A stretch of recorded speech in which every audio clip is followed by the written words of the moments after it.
Hello class, my name is Duncan Hazel and this is my Lab 2 video. Here let me show you my video first. I dropped two items. I dropped a bowl, a plastic bowl, and a Carmex tube. So the objective of this lab was to gain a better understanding of the gravitational and drag forces with regards to experimental and computational models. The result of this lab was mass has no effect on gravitational forces, or when you use the velocity, the drag force changes how the item interacts with the environment. Rotation can happen, and it doesn't really affect it, even though you can see that like the bowl and the Carmex rotate throughout the video, and then gravitational forces all around us and keeping us on the ground. So my observations are both objects' time periods began when the items leave my hand, and then it ends when it hits the ground. The ball fell on the ground quicker, or I mean not the ball. The Carmex tube was my small item with less drag, and it fell on the ground noticeably before the bowl did. This is my tracker video. I set the axis to where the origin, I set the origin to where the Carmex was 0 or close to 0.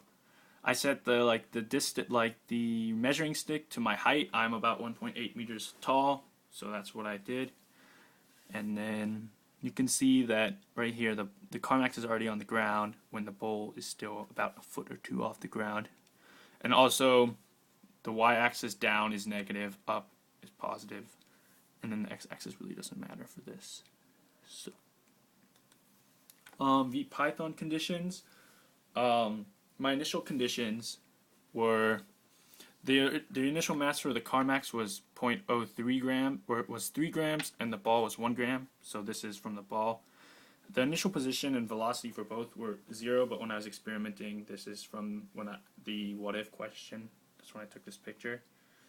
And then for delta t, for the bowl, I just divided it by 16 because that was the number of time intervals. And then for the Carmex, I made sure on both of them that the final time for it to fall, like the final position, was both how far it fell in the real experiment, because otherwise it wouldn't make sense if they weren't the same. So, and then momentum, I use a momentum principle, which is F net times delta t equals change in momentum, and then I just divided by the mass to get the velocity.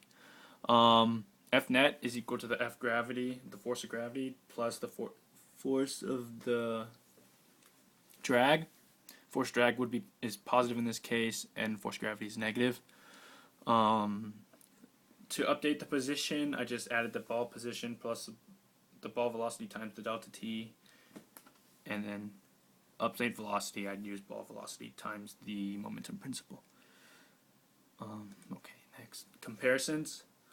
I compared the red line and these little X's. That is the bowl dropping. The bowl you can already see is becoming linear and is getting close to reaching its terminal velocity, while the Carmex is still falling in a quadratic equation, and the computer simulation and the real one are both reflective of how they are in real life. What if?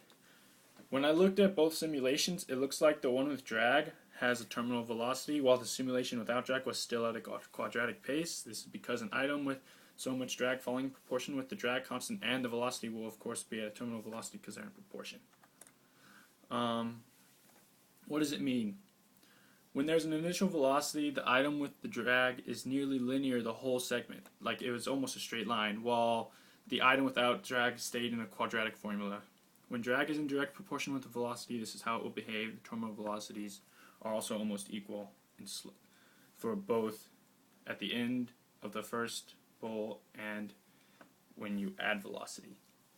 Thank you. That was my presentation. Have a good day.